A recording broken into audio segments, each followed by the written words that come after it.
What do we have here? So Ubisoft reportedly canceled Civil War era Assassin's Creed game amid Yasuke's backlash and political fear. Here's the thing, when you put a black character in a universe, it has to make sense, in my opinion. Think about like Miles Morales, for example. That makes sense to me because he has a really cool background. They did a good job developing his character. And yes, I know he's black, but I like Miles Morales as Black Spider Man because it makes sense to me. When you look at the situation here, if this had happened 10 years ago before these companies were putting out characters because they want to meet a specific quota with DEI and pushing out the message of identity politics, then I think you'd be fine. The problem is, over the last almost 10 years, you have seen companies go in this direction of, well, we got to appeal to a specific crowd. We got to make sure that we meet a specific quota. That's higher based on color of skin versus talent. That doesn't work out very well. So Ubisoft canceled this because they were afraid of the backlash they would receive. The project was scrapped back in 2024 after the company faced backlash over the Black Samurai Yasuke in Assassin's Creed Shadows and grew nervous about the political climate in the United States. The decision shows that Ubisoft has learned the wrong lesson. Instead of realizing players are tired of identity driven storytelling, which I agree with, and virtual signaling, leadership apparently concluded that audiences simply can't handle complex topics. It has nothing to do with that whatsoever. When you push a message over quality, that's where you turn people off.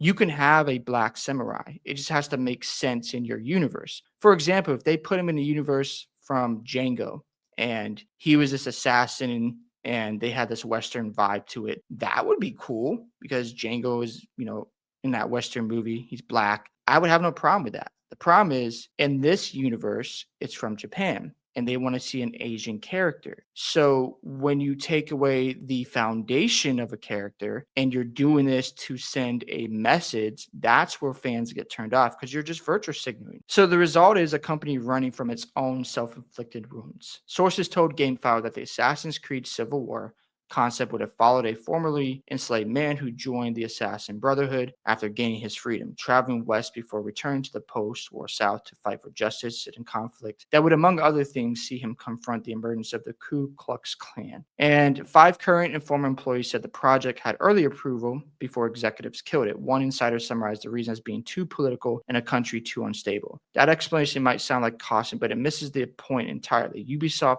didn't pull the plug because of political instability. It pulled it because the project was political from the start. And when you mix politics with your entertainment, people get tired of it. They want to escape the world they live in.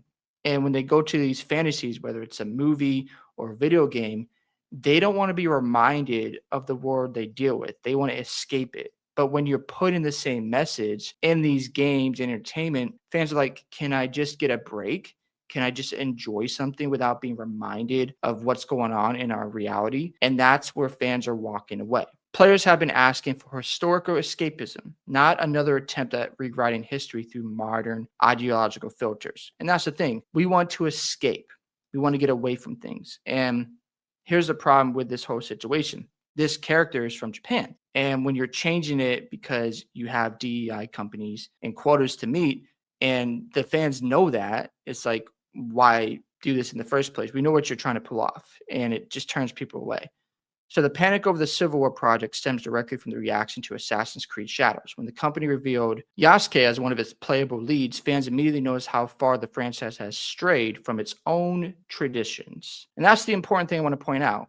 We don't want to just change things just to meet a quota. Keep him white, keep him black, keep him Asian. If Miles Morales gets changed to white, I'm getting upset about that because he's a black character. If you change Storm to Asian or white because you want to meet a specific quota, I'm going to be upset about that because she's a black female character. You get what I'm saying? Don't change them just because you got to appeal to a fan base. Don't change them because you have to meet a quota.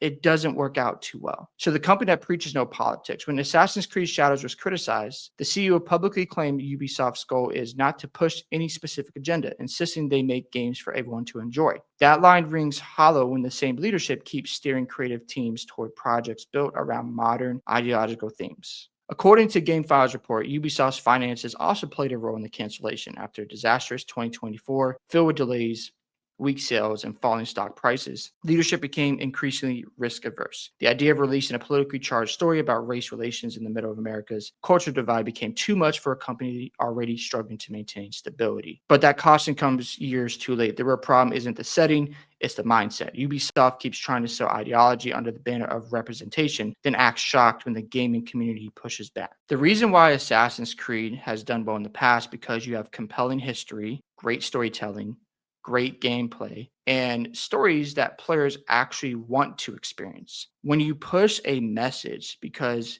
again, you want to go back to, oh, we have to have an Asian character or a white character or a black character because we have to meet a quota or we're trying to send a message, that turns your fan base away. When you just focus on good storytelling and you get rid of all the politics and you just make sure that your fans enjoy good product, you're not going to have so much backlash from your community. So the thing is this, hopefully these companies are learning their lesson about wokeness and that fans don't want to tune in, they don't want to participate, and they just get back to making good content. They stop pushing us out because it doesn't make them money. You get so much backlash. Look, I don't have a problem with female-led characters, but when you're trying to send a message such as we're trying to put down men, we're trying to make these female boss characters, it's like, okay, we know what you're trying to do here, and it turns us away. So we shall see how this all plays out. Hope you guys enjoyed this video today. I'd love to hear your thoughts about Ubisoft canceling this Assassin's Creed game. Don't forget to like and subscribe to the channel, and I'll catch y'all in the next one.